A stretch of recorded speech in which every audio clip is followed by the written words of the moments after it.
Hey, we are here. And you are not Jacob, Ryan Bonner.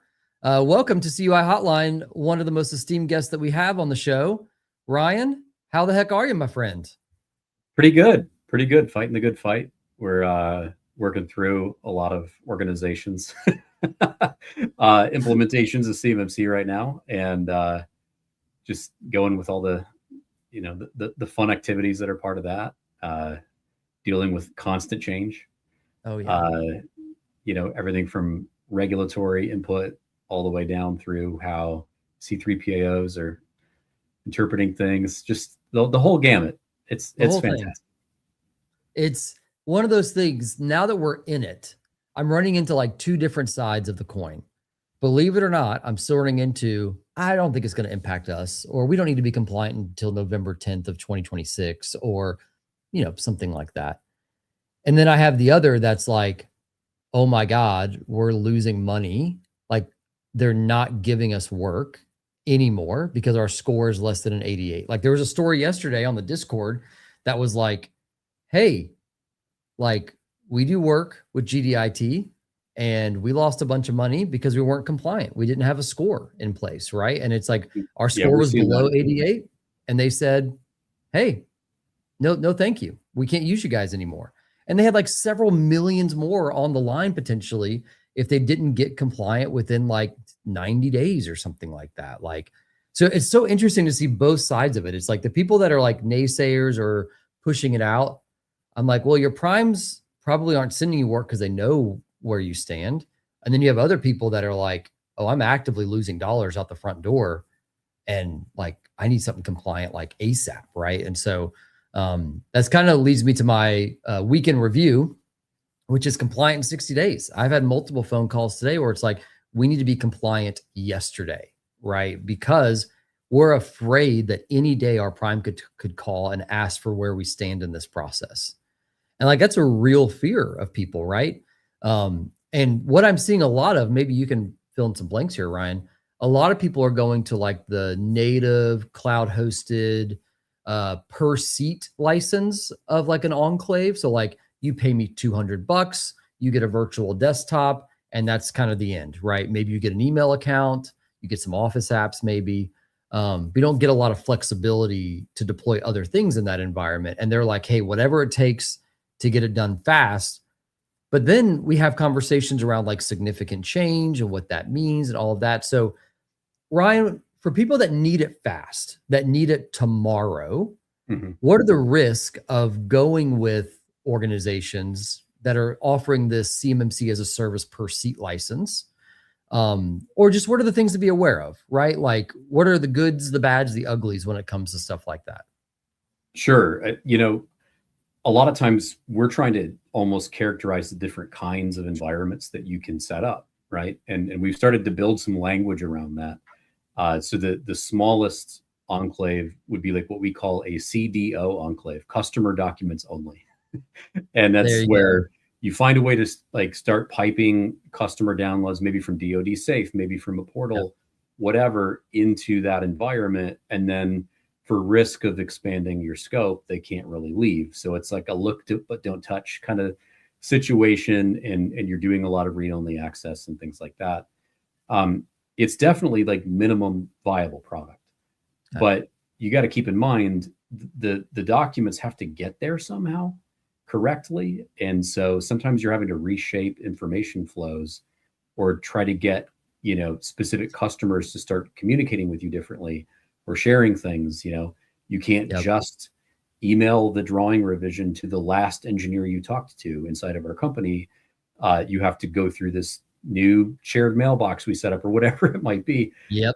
And so in those situations, there can be a lot of work to do to re-architect the business process. Have you ever heard of like, I think it's Conway's Law, right? Like you have to design a system based on the communications.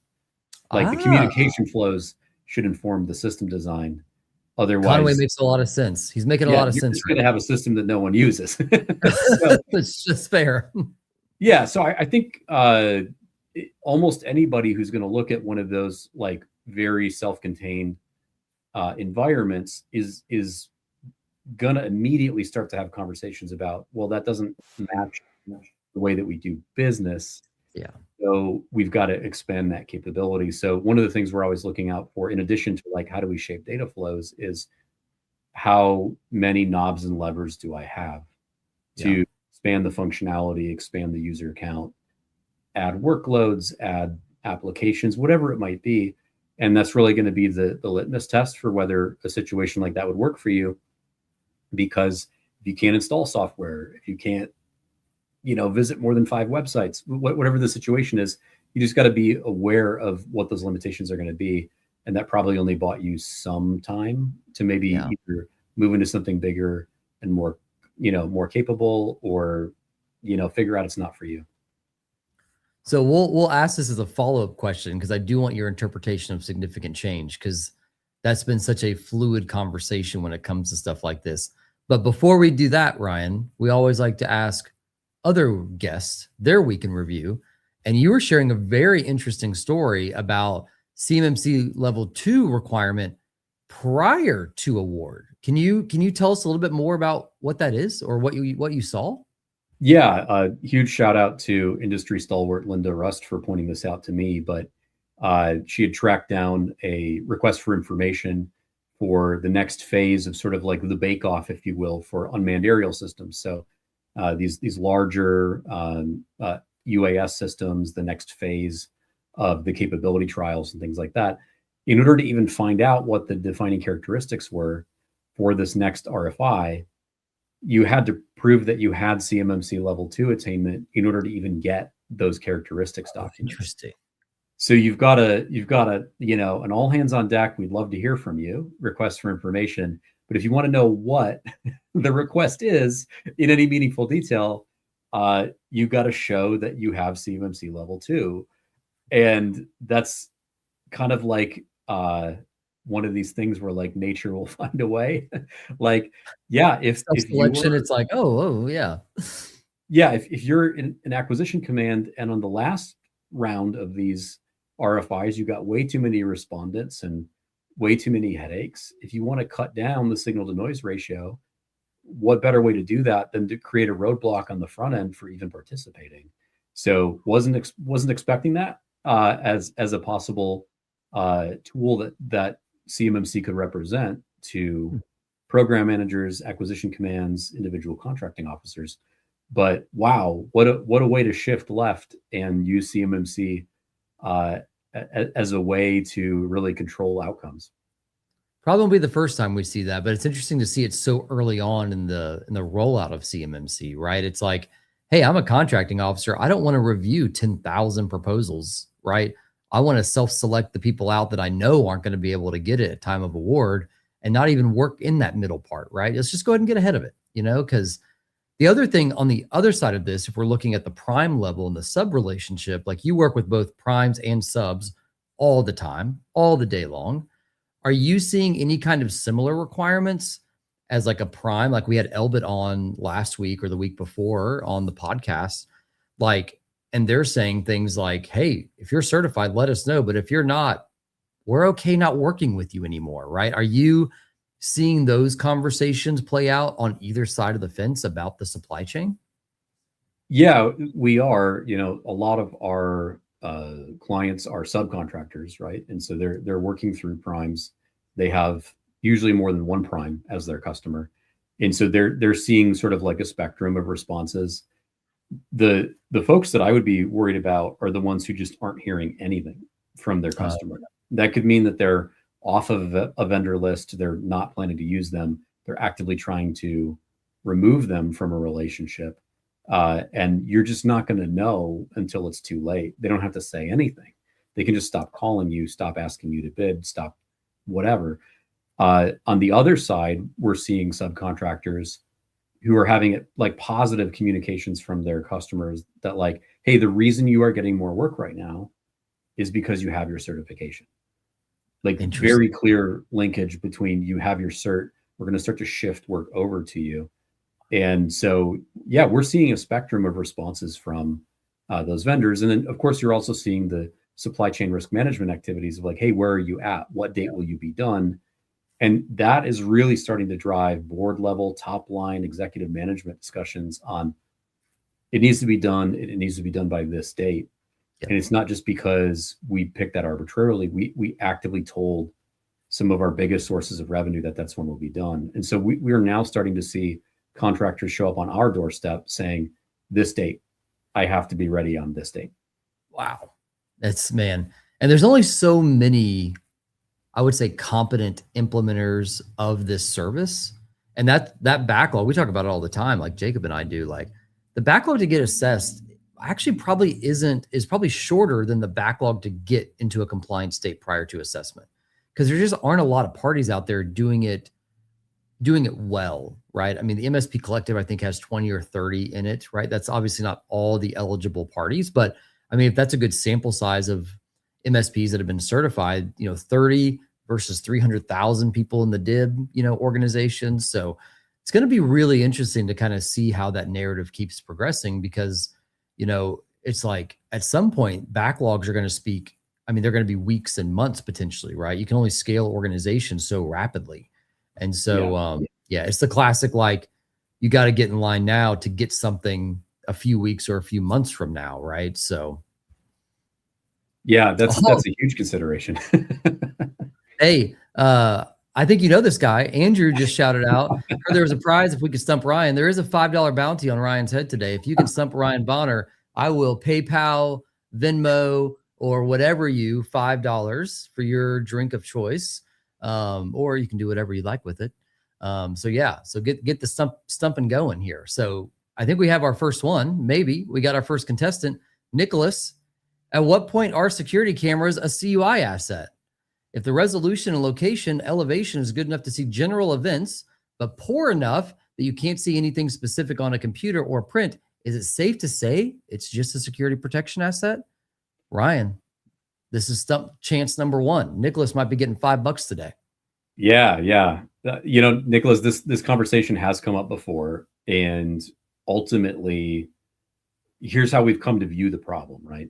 When you think about a video camera that might have the ability to see a piece of paper or a computer screen, really what it just comes down to is whether or not that recorded video footage would allow you to, zoom in, sit on the screen that was captured in that footage, and derive knowledge from what you're seeing on the screen, to the point where now how to produce or reverse engineer or continue the design intent of something that is controlled unclassified information. And so really this comes down to just an understanding of what are like the sustained coverage areas of these cameras and things like that.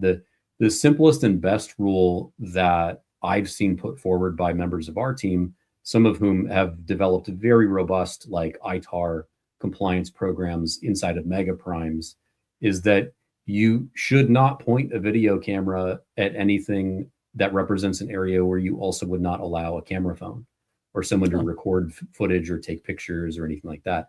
If you're not comfortable with someone walking up to a computer and like holding a phone up to it and recording video or taking a screenshot, it probably shouldn't be in range of a video camera either. And so that creates, at least not without the video camera and its footage becoming CUI, if that tracks. Yeah. So that could drive some really strategic conversations on where do you want video camera footage, right? Perimeter entry exit points, probably an awesome idea. Major, barriers or passage points in a building, absolutely, probably. In key safety areas, loading docks, probably fine. But do you want them in the engineer cubicle pit?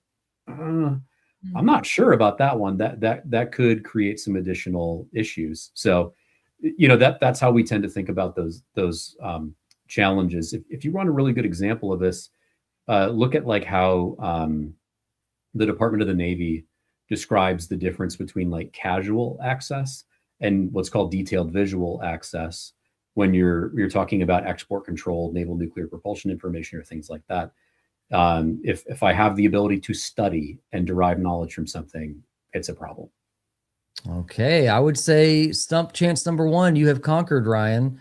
This one's going to be interesting. This is a hot take from the co-star of CUI Hotline, Jacob Horn, who's on travel today. Jacob, hope you're traveling safely, my friend. LinkedIn hot take. Today we saw a LinkedIn post saying and celebrating, I believe it was an 11-minute CMMC assessment is how long it took before their assessment was complete. And so obviously that sparked quite a few conversations already. And so Jacob's question to you, Ryan, is it possible to complete a CMMC assessment in 10 or 11 minutes or less?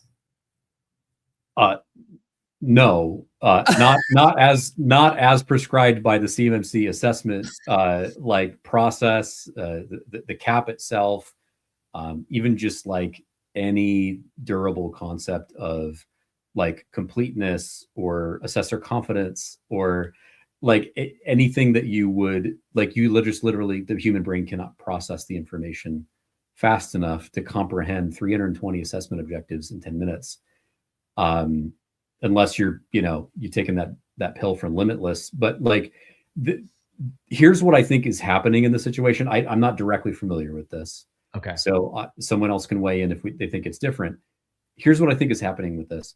People look at the amount of time that a lead CCA or lead assessor working for a C3PAO takes in their, during their window of their scheduled assessment, and they say that's how long the assessment took. We have organizations who have basically wrapped an entire level 2 assessment in a day. But the reality is that the only way that you got that small of a time window for the assessment is because you laid out usually visual evidence of how you met all 320 objectives in a self-assessment that you submitted to the C3PAO, and you gave that to them with enough time to read ahead and arrive at most of their conclusions from high confidence documented evidence. So then by the time you get to the live assessment, you're only looking at the things you didn't understand, the areas where you'd like a demonstration, maybe physical walkthrough, some of the physical security, things that your confidence meter as an assessor isn't filled up all the way until you do those things. And so I think in a lot of cases, it's a mischaracterization to say, oh, this only took a day. No, it took 2 weeks of someone locking themselves in a basement somewhere and reading through everything and writing met, not met findings, like in a bespoke effort. And then they just showed up to back cleanup on whatever was left over. That being said, even if that was the case, if pristine, fully understood evidence was laid out to the C3PO in advance, I still have plenty to talk about that is going to take more than 10 minutes. It's still a Herculean effort to get it done in an 8.5 hour workday.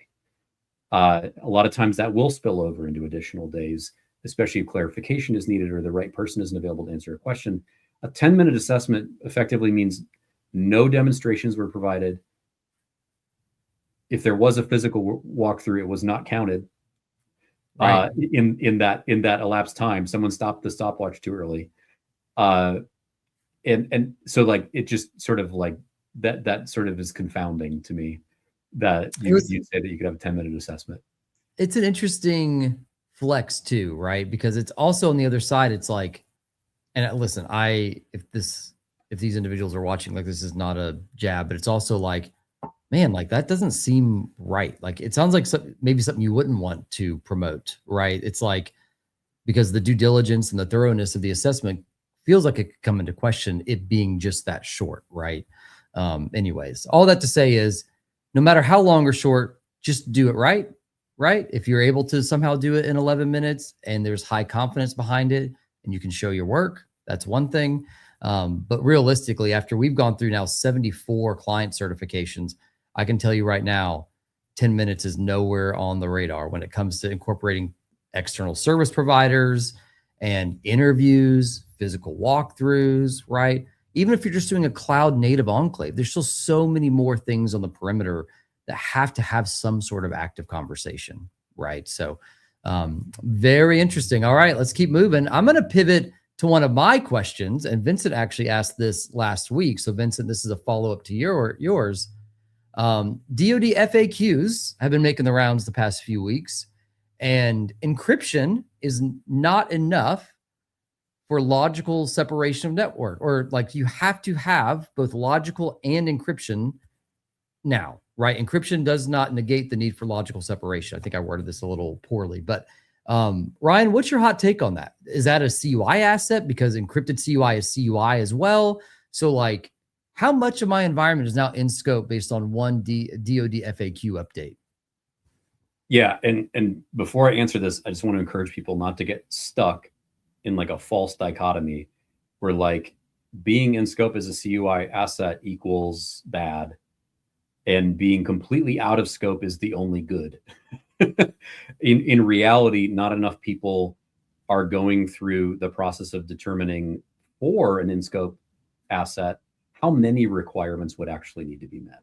And so I think that's the missing piece that would help stitch back together some of these seemingly divisive determinations from DoD. But yeah, at its core, the DoD FAQs recently have clarified that encrypted CUI remains CUI, which means just at face value, anything that's transmitting or routing or forwarding those encrypted packets are still a CUI asset, which is a revelation for people in some cases. And so I think a lot of people had looked at encryption as sort of like the cure-all for their scoping woes, including just like if I encrypt the information, then I've somehow created the logical separation needed for certain things to be out of scope. I think the reality is that if you look at the definition of an in-scope asset and an out-of-scope asset in the CMMC scoping guidance, you don't get to say something is out of scope unless you can prevent data transfers. So if we're just sort of combining terms here, right? A file or a data packet that's encrypted but still CUI moving to another device over a network didn't prevent a data transfer. Right. And I think that's the part that people are starting to like come to grips with. And so really, in order to achieve logical separation, you need to prevent transfers, right? So you need some way to stop the data from moving from asset A to asset B. If you can do that, now you're in business. I think what's cool as people go through and understand this better is that logical separation is the criteria that makes something out of scope. So I think in a lot of cases, we've been trying to achieve maybe like a contractor risk managed asset status for something that's like on the same network, for example, as a CUI asset.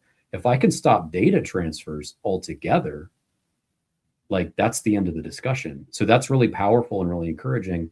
I think organizations who start to look at ways to prevent data transfers could actually reduce scope altogether in some areas that would be really compelling.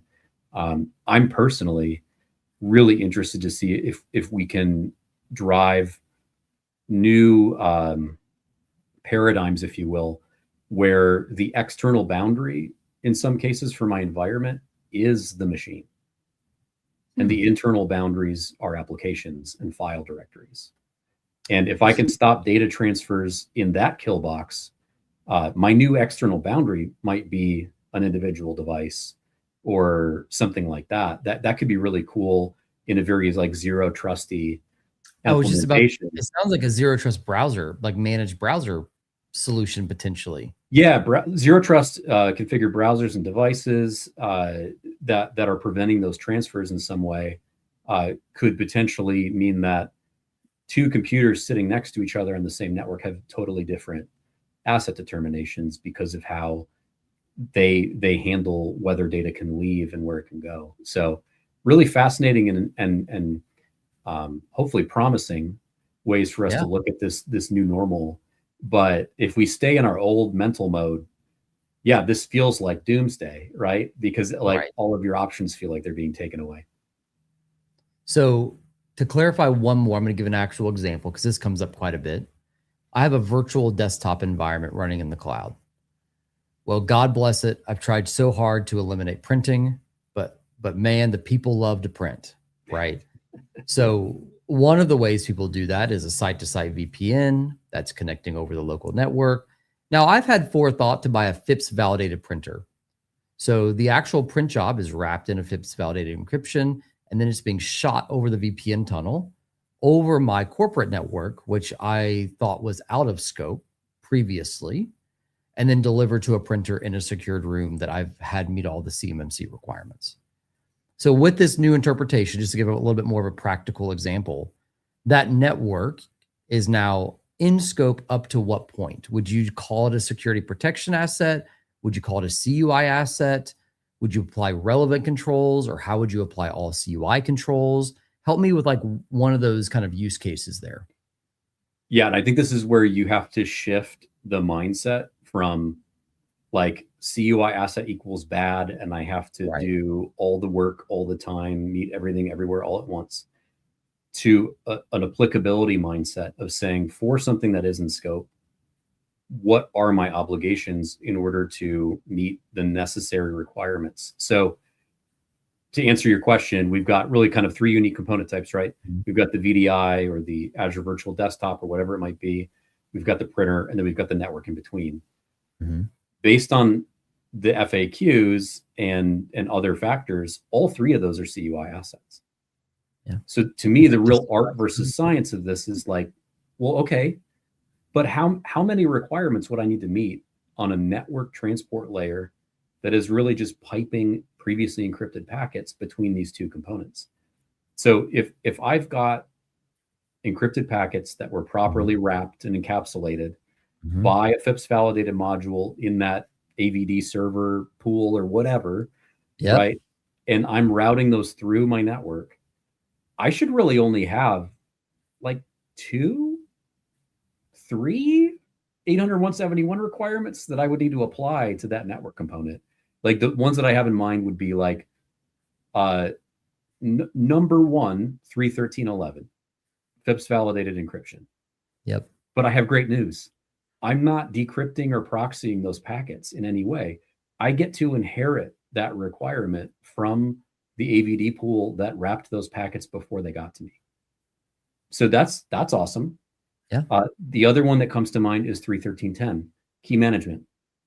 So if I have that requirement to establish and manage cryptographic keys, I have almost like an anti-requirement for my network component, which is under no circumstances must you give this network component the decryption keys necessary to unwrap those data packets, which I don't know how you would really do that anyways. But great news. I'm not giving it the decryption keys. That requirement is satisfied for that component. The only other things that I could think of would be like the 3.13.16 requirement to protect data at rest. And that sort of like translates into an indirect requirement, which would be like, hey man, don't do packet capture on these things. Yeah. Like don't like do a network capture session and then sit there with all this data that could then maybe be decrypted later. But even that, like I could still argue that that's not even applicable. So is it really that bad for these network components to be in scope? I would say like the bulk of the work that you're going to do is the full featured operating system that's at one end of that piped traffic. And then things like the physical security of that printer and a few other things that you'd still want to have in place for the printer itself. So, this is where organizations who can get through the stages of grief and loss and be like, okay, I have CUI assets, let's get to the bargaining phase, man. Let's start to figure out how many or how few requirements I might need to meet and have a much more targeted implementation that I can get through faster. Because I think people just immediately hear CUI asset and they think 110, 320. It's like, well, if you frame it correctly and understand the data flow and what's happening each step, it's actually maybe not as painful as you think it is, right? So for those that are worried about that, Ryan Bonner owns a company called DefCert. They are happy to help you in any form or fashion, help the scope and the burden of what that actually looks like. So we don't have Ryan on here to pitch sales things, but man, when you're that good, people always want to talk to you, Bonner. So, all right, firing up another question. So far, I haven't heard a stump Ryan, although there is a trivia question from Vincent. We'll have to get here at the very end. Should we share our SPRS cyber report with if they ask? DoD contracting officers, primes. This is the report that is generated by PIEE. So Ryan, you're not a lawyer. I'm not a lawyer. Sometimes we pretend on the trade compliance side, but even that's a little shaky.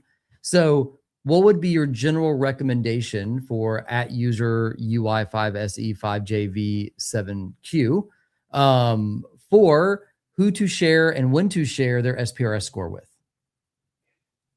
I think one thing to keep in mind, user UI5SE5J, is that like DoD acquisition personnel have the ability to access your SPRS score in PIEE, in SPRS already. If they are asking you for that information, it's because they just want you to do their job for them. They can get access to that information. If you feel that there's an advantage to communicating your score in a bid response, or to remind them of the fact that you are eminently able to take a contract, go with God. That's fantastic. Like, you should absolutely leverage and weaponize your compliance status into awards, and even advocate for it to be a technical evaluation factor on a contract. When it comes to lateral communication with other people in the private sector, that's really going to come down to the nature of the business relationship, the non-disclosure agreements you have in place, all that good stuff. I would say, again, if you have an SPRS score that is suitable, an 88 or higher, let's say, and all of your 5-pointers are met and all of your 3-pointers are met, it's your prerogative to decide if you want to take a screenshot of that or something like that and share it with business partners. That's part of supply chain risk management. You're not doing anything wrong by doing that, but you do want to identify that the individuals you're sharing that with understand what it represents. Yep. And understand that it is a competitive advantage for you as well. So, I would make sure that you're covered under NDA, almost to the point of treating that as like a trade secret. Daniel, you and I have talked about this before. We know plenty of contractors who are very quiet about their level 2 certification because they would love for their near peers and competitors to not prioritize this. So you need to know what your corporate strategy is for leveraging your certification or leveraging your SPRS attainment to determine whether or not you would ever want that to be shared with competitors, to have them realize how far behind they are. Because there's a lot of people out there whose core strategy around that high SPRS score is to become a sole supplier for as long as possible. So, man, another stump free, Ryan, because that's the thing. People can't reverse engineer what controls you have met or unmet, right? Unless it's a -203 and a 110. Like they can't figure out the in-between of what's going on there. So the general risk is fairly light, I would say personally, by giving somebody your score. However, this is coming up more and more, actually, Ryan. I'm going to share my screen because you know me, I'm a big PowerPointer. Minimum score. So you mentioned 88 is the minimum score, right? And just for everyone that's on the live stream, like, it's really good to understand, and I'm going to zoom in here just a little bit because the data is super small. So this is straight from 32 CFR. But what this is saying is like, hey, the minimum score you can have is 88. There's some requirements around 5 and 3-point controls that you can't have. And there's even some 1-point controls that you can't have in there, right? That have to be put in place. So one of the things I encourage people on is like, yes, is the minimum score 88? Absolutely. The problem is there are several ways to get to that 88 number. And some of the ways you might be getting to it are actually not compliant. And you're misrepresenting your conditional status of CMMC to the prime or to the DoD. So if someone calls you up and says, prove it, and you start submitting the controls that you have met and they don't align with the requirements of CMMC minimum scoring, that's problematic, right? Because I know a lot of people right now that will come to me and say, Daniel, I was able to submit an 88. I said, great. How did you get there? And they start listing their controls and I'm like, yep, not applicable. Like, it doesn't work. Because the DoD assessment methodology workbook that the DoD's had for years now, it doesn't have this minimum scoring column in there, right? You just kind of have to know it, right? You have to look at 32 CFR, you have to look at the cap to really figure out what that actually is. So just fair warning to everybody, if you put an 88, it does matter the way that you got to that 88. And if it's not the right way, you're, again, not to go super dramatic, but you open yourself up for potential false claims and all sorts of fun stuff if you're submitting it and misrepresenting your posture there, right? So, okay. That's a fun one. I've got a follow-up from Mitch here, a little bit different topic, but always fun to talk about. Mitch, do you think anything will be done to regulate or limit assessment costs? And does the DoD or primes have any resources or even obligation to help the smaller manufacturers who can't afford the high cost? So the short answer to that is no. The proposed budget for DoD's been submitted, right? People are taking a look at it. They want $1.5 trillion. You know what's not in that? Funding for businesses to achieve CMMC, right? I mean, there was conversations around potential tax breaks a year or so ago that I heard people trying to lobby to help offset some of that or recoup some of that. But right now, the DoD is not obligated to do that, right? They have targets to hit for like small businesses, right? SBA kind of targets that they want to see small businesses thrive in the DoD ecosystem. But if they can't find businesses that meet the requirements, they're not bound by that obligation. So being a set aside doesn't trump CMMC requirements. And a lot of people think it does. And, you know, I know people in hub zones, minority, veteran owned, disabled, I mean, you name it. And they're like, oh, I think it'll be a lesser requirement, or because the DoD has a quota to fill for my type of business, they're not going to apply or let me, you know, pass through on CMMC. And sadly, CMMC comes before the status of your set aside, right? When they're looking and vetting things. So the DoD is not obligated to write checks to get you there. It's the cost of doing business with the DoD, right? And they see it as, if you want to work with us, you got to meet this requirement before you can work with us, right? Ryan, any hot takes on that? Yeah, I think it's unfortunate that there was this fog of war around how much implementing 800-171 was going to cost for so many years, right? There wasn't a lot of good research on that. There certainly weren't any published numbers from regulators, right? And so when C3PAO assessments started to become a thing and pricing was being given to organizations, and you start to see these ranges, it was the first time that people could attach a price tag to the overall effort. Yep. What you're not seeing, though, is the much, much larger price tag of implementing NIST 800-171. And so, you know, a couple of data points that I would look at least, when the FAR CUI rule was released, they had cost analysis for what they thought it would take for a non-federal organization to implement requirements for, you know, safeguarding CUI on their side. And like, don't get me wrong, it's the way government estimates a lot of these things is not the way that you would actually implement this, but they were easily hitting $1 million in implementation. Like, just no problem. And if it's a cloud, even worse. Yep.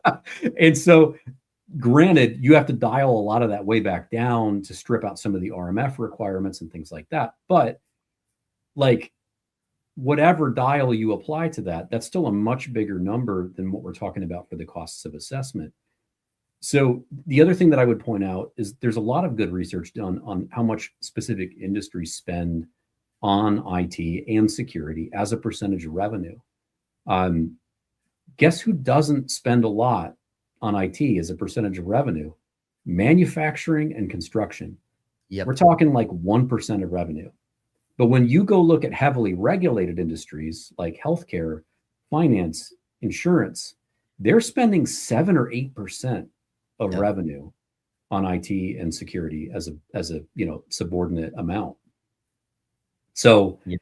if you are spending 0.2% of revenue on IT and you're worried about the cost of an assessment, just know you are now the most heavily regulated industry on the planet.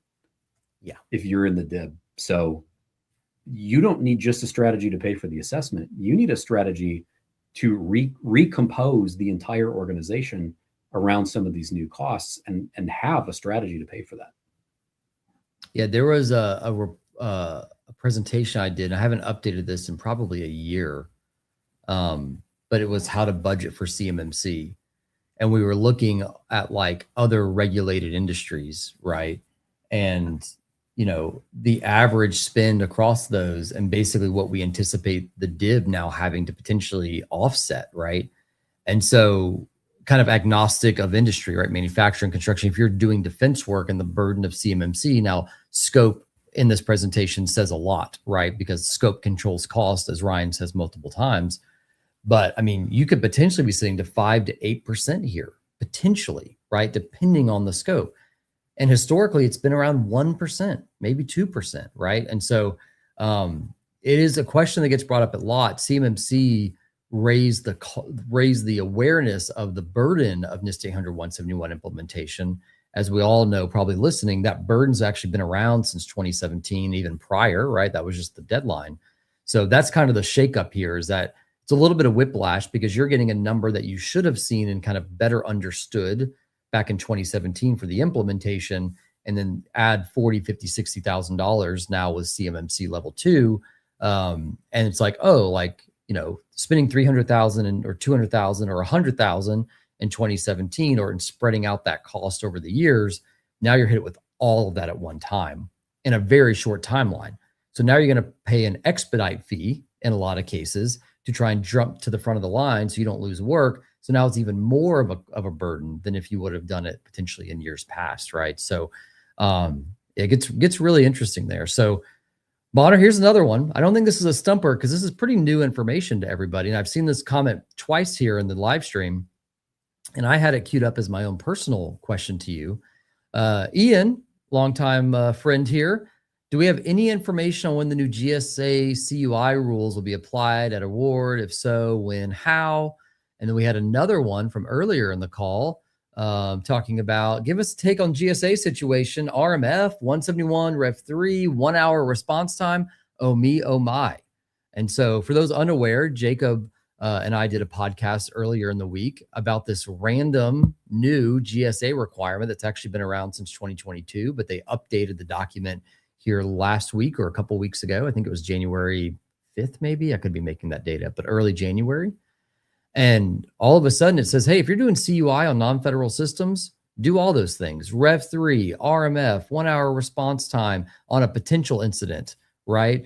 And get audited or assessed by a 3PAO or an independent approved assessor. And so they kind of took a little bit of all the good things of CMMC and then overlaid some confusing things on top of it.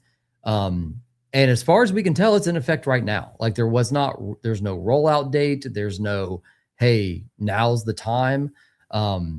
It's supposedly been in effect, the original, since 2022, because there wasn't like an effective date there either. So I have never run into any organization that has seen this requirement.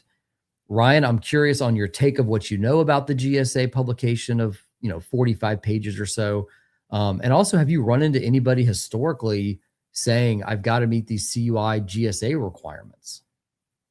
Yes. So far, everything that we've seen when it comes to GSA are generally write-in requirements on like very large contract vehicles. So like STARS 3 or something like that, where the requirements are contained within that massive spending pool, tens of billions of dollars that are going to be spent on some very specific things kind of in tranches.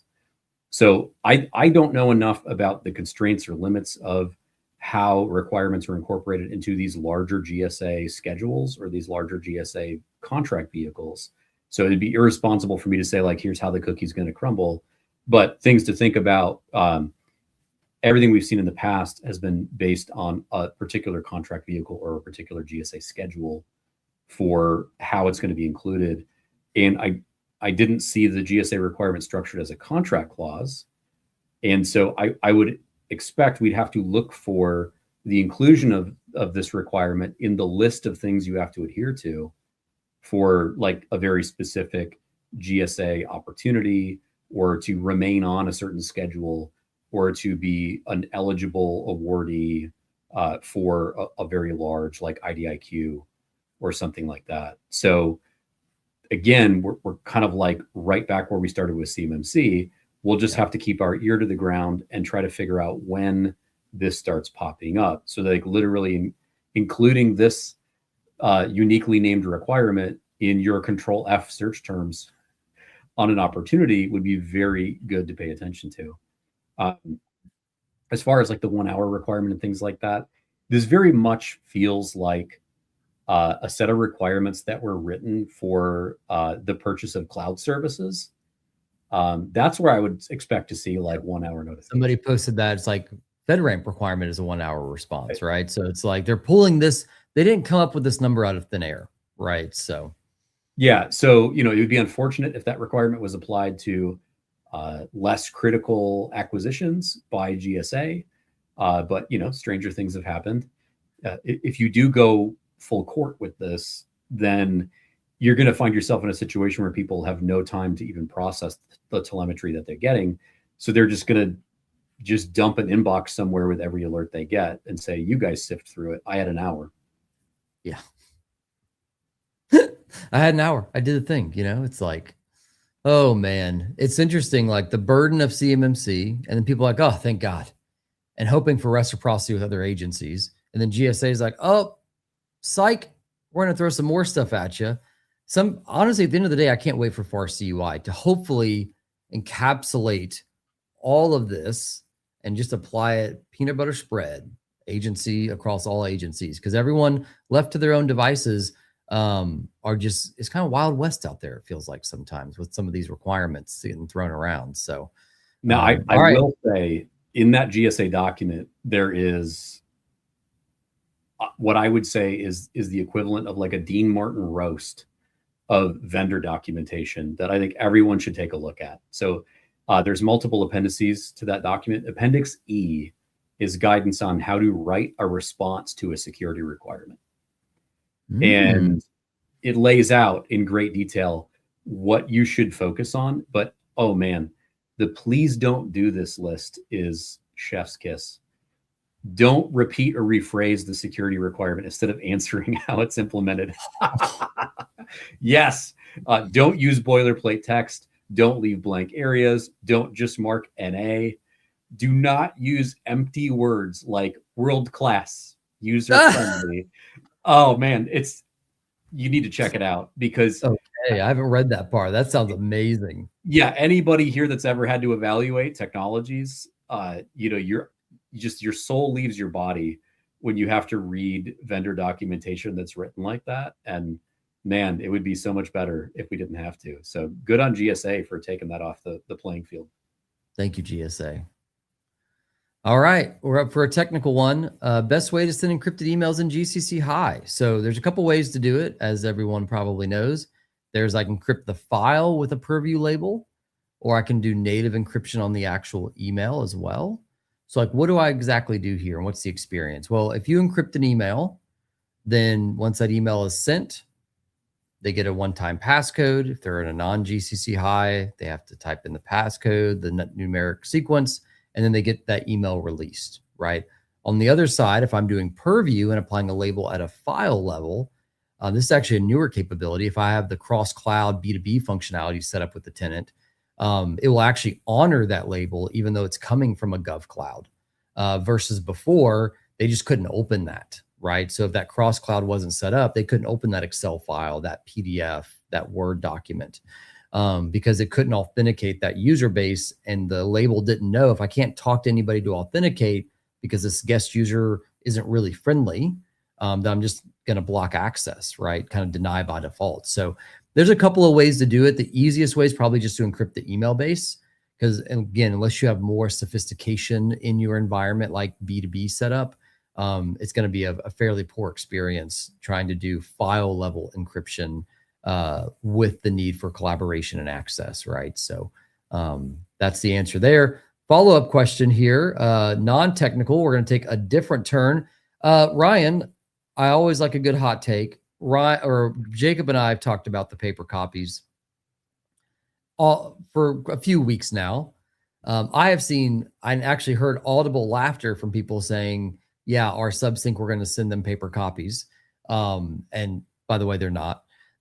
So Ryan, any quick take on this? Paper copies, if you send a paper copy, for those unaware, based on the DoD FAQs that came out, you do not have to flow down CMMC requirements if the paper copy never gets into an information system, which they're deeming a technical type system, like a piece of software, a computer, you take a picture of it, so forth and so on. So Ryan, give us your hot take here. We won't burn too much time on it, but I had to just because it's funny at this point. So Yeah, I'm not going to get into like any of the implications of this, dig down in the weeds on the implementation side, but just think about this for a second. If you are an organization who thinks that you're going to be able to take advantage of a paper only implementation, sit down and like make a list of all of your customers and ask yourself, am I going to get every single customer who sends me FAR, DFAR based contracts to agree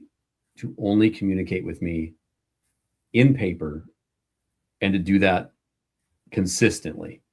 Every single customer, because forget the hot hand fallacy for a second. Just because you get even like one customer to agree to that does not mean all of them are going to agree to that.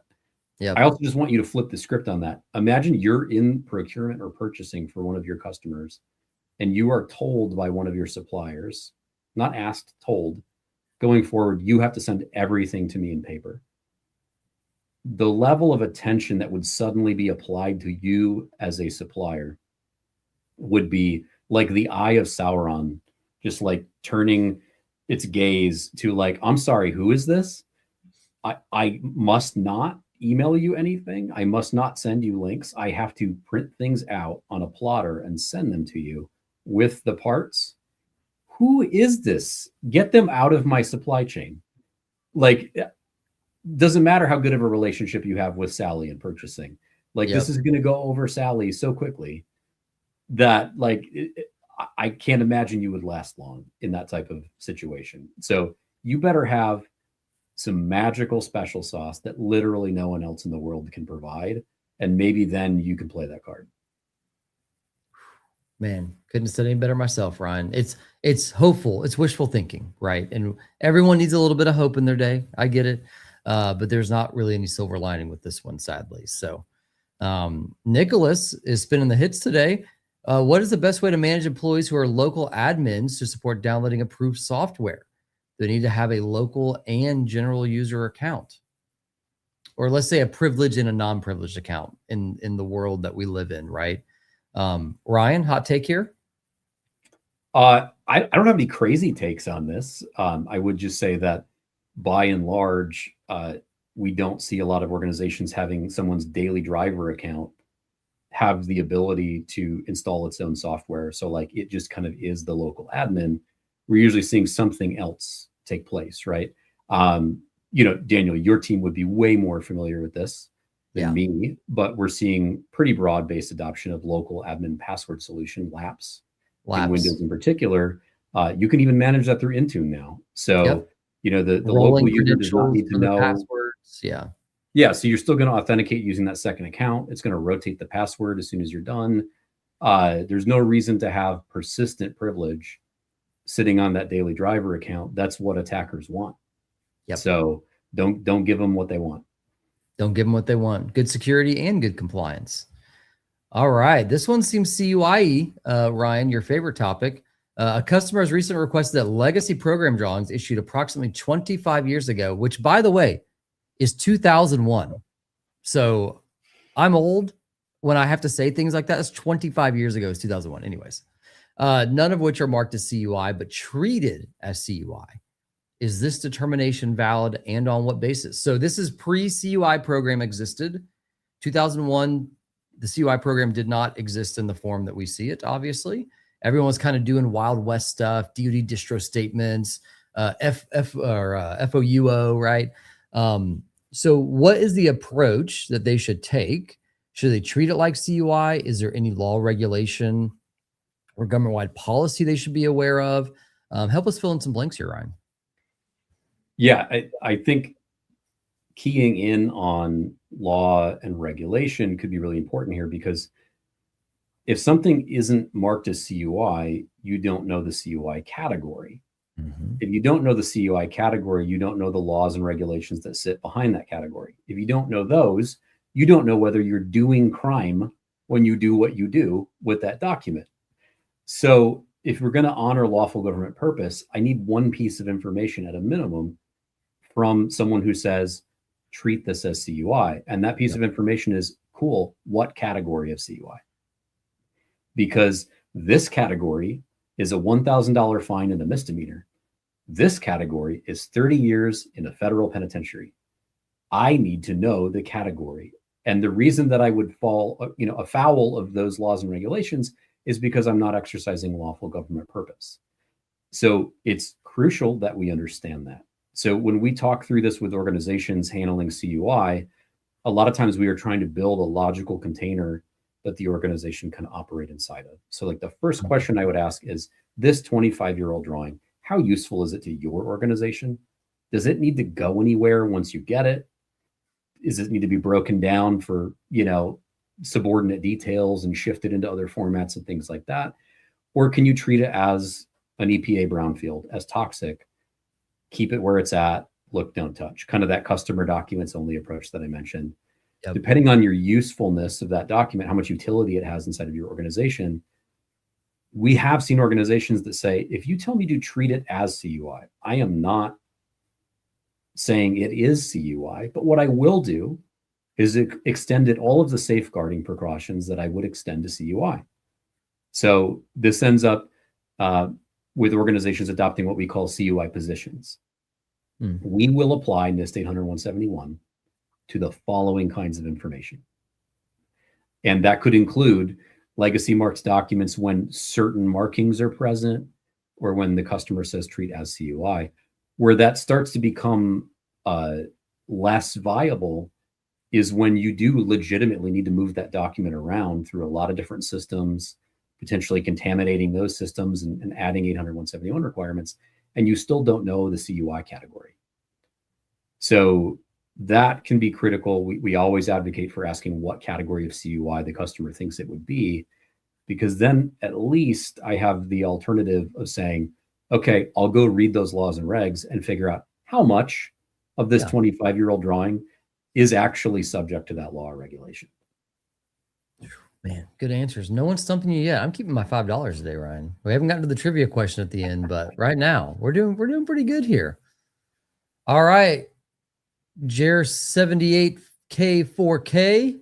Man, we need to work on some naming nomenclatures here on the CUI hotline. If an MSSP deploys and manages their security stack, so let's say they're using CrowdStrike, we'll use an actual name for a second, to an OSC system, organization seeking certification, can the OSC just use the MSSP CRM, customer responsibility matrix, or will the OSC need to identify ESPs, external service providers, in the security stack and get CRMs for that as well? So I'm going to explain this for some. So first off, good on you for the acronyms, because I can obviously tell you know what you're talking about because you're speaking in the language of CMMC. For those that don't know, to rephrase this question a little bit differently, I am company ABC.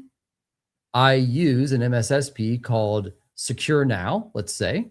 Secure Now uses CrowdStrike as their agent that they deploy to do the monitoring.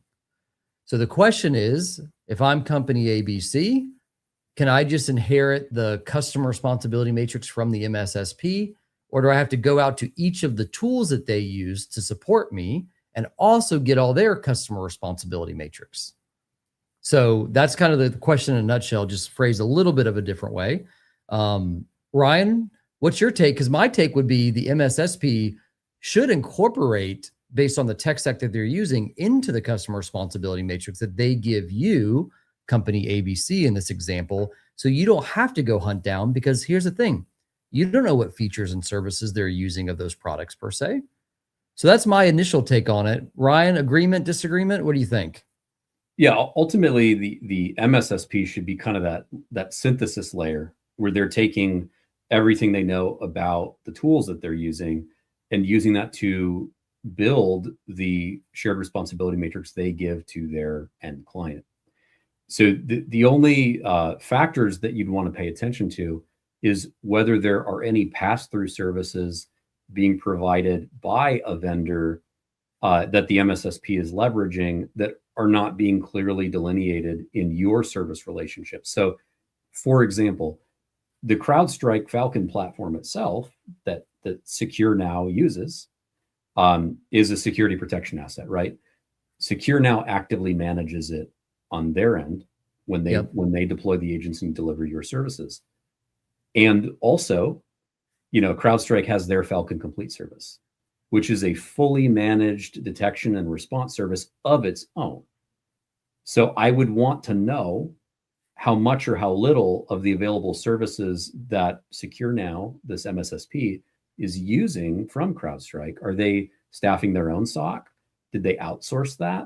And things of that nature, because ultimately there needs to be a direct line of responsibility to how the requirements are being met and all these other things. So you just want to make sure that you don't overlook relationships that could put you in a situation where on assessment day, there's no one in the room who can intelligently speak to how the sausage gets made. That's a great clarifying point. The other thing on top of it is if these systems are processing, storing, and transmitting CUI, one thing that doesn't show up on customer responsibility matrix is this thing FedRAMP or not, right? Does it meet the minimum requirements of moderate or equivalent? So there is still probably a level of due diligence worth asking your MSSP, but to Ryan's point, they should synthesize that information and serve that to you, or they're not exactly being probably the best partner in that, right? Because if you have to go hunt for all the tools, you still have to go back to them and say, how are you using these tools? And, they should just kind of correlate all that for you. So we are at time. Jacob is on a plane somewhere, hopefully headed back home at this point. We're about to get like a gajillion inches of snow here in the South. So we're going to go test the generator to make sure that we're all going to be okay and warm. For those that tuned in, thanks for jumping on today. If we didn't get to your question, we're going to try and answer it next week. Ryan, it's been a pleasure as always, my friend. I miss talking to you. We'll talk more once CMMC phase 2 starts, maybe. With that, we bid you all adieu, my friends. Have a great weekend. Bye, all. See ya.